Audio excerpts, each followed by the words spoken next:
ভারত আজ এগোচ্ছে ডিজিটাল যুগে, উন্নয়নের রথ চলছে অদম্য গতিতে।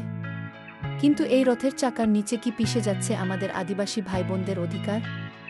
আজকের এই বিশ্লেষণে আমরা দেখব কিভাবে আইন, উন্নয়ন এবং বাস্তবতা একে অপরের সঙ্গে সংঘর্ষে জড়িয়েছে। ভারতের সংবিধান উপজাতিদের জন্য একাধিক সুরক্ষা দিয়েছে। পঞ্চম তফসিলে বলা হয়েছে ১০০টি রাজ্যের উপজাতি এলাকায় জমি রক্ষা এবং আইন পরিবর্তনের ক্ষমতা রাজ্যপালের হাতে। ষষ্ঠ তফসিলে পূর্বোত্তর রাজ্যগুলোর উপজাতি অঞ্চলগুলোতে স্বায়ত্তশাসিত কাউন্সিল গঠন করা হয়েছে। অনুচ্ছেদ ৪-৬ সরকারকে আদিবাসীদের শিক্ষা ও অর্থনৈতিক উন্নয়নের নির্দেশ দেয়। ফরেস্ট রাইটস অ্যাক্ট এবং পেসা আইনের মাধ্যমে গ্রামসভাকে ক্ষমতা দেওয়া হয়েছে স্থানীয় সম্পদের উপর নিয়ন্ত্রণের জন্য। ভারতে বর্তমানে আনুমানিক ১০৪ কোটি আদিবাসী আছেন, যা মোট জনসংখ্যার ৮-৬%। কিন্তু বন অধিকারের ক্ষেত্রে ৪-২ লাখ দাবির মধ্যে এখনও মাত্র ৫-০% অনুমোদন পেয়েছে। ওডিশা ও ছত্তিশগড়ে ৩-০ থেকে ৪-০% দাবি বাতিল হয়েছে। কারণ দলিল নেই, সরকারি জটিলতা, বন দপ্তরের আপত্তি।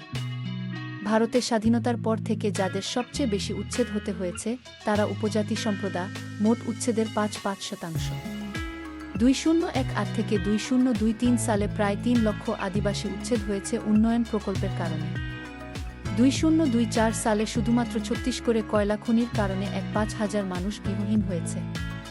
ইনফোস ৫ বলছে আদিবাসীদের সাক্ষরতা ৬.৮-২%, জাতীয় গড় ৭.৭%।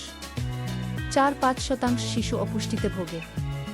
৬-৫% মহিলা অ্যানিমিয়ায় আক্রান্ত। এবং এখনও ২-৫% পরিবার বহুমাত্রিক দারিদ্র্যের শিকার। সরকার 2024-25 বাজেটে ১৩,০০০ কোটি বরাদ্দ করেছে আদিবাসীদের জন্য।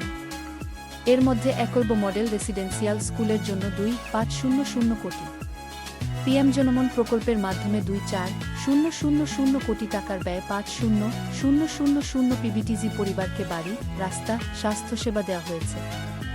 উন্নয়নের নামে খনিজ আহরণ, জঙ্গল রক্ষা বা সংরক্ষিত এলাকা গঠন, এসবই উপজাতিদের ভূমি অধিকার হরণ করছে। 2023 সালের খনিজ আইন সংশোধনের মাধ্যমে বেসরকারি কোম্পানিকে আরও ছাড় দেওয়া হয়েছে। এদিকে পেসা আইন অনুযায়ী গ্রামসভার অনুমতি ছাড়া এসব অগ্রহণযোগ্য। তাহলে কিভাবে এগোবো আমরা? ফরেস্ট রাইটস অ্যাক্ট ও পেসার কার্যকর প্রয়োগ চাই। শিক্ষা ও স্বাস্থ্যখাতে উপজাতি অংশগ্রহণ বাড়াতে হবে। উন্নয়নের প্রতিটি পদক্ষেপে আদিবাসীদের কণ্ঠস্বর শোনা জরুরি।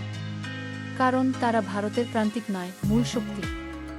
আধুনিক ভারতের গল্প তখনই সম্পূর্ণ হবে যখন আদিবাসী সমাজ সেই গল্পের লেখক হবে, শুধু পাঠক নয়। তাদের অধিকারকে মর্যাদা দিয়ে ভারত গড়তে হবে সকলের জন্য। ভিডিও ভালো লাগলে শেয়ার করুন, মন্তব্যে বলুন আপনার এলাকায় আদিবাসীদের কী সমস্যা সবচেয়ে বড়।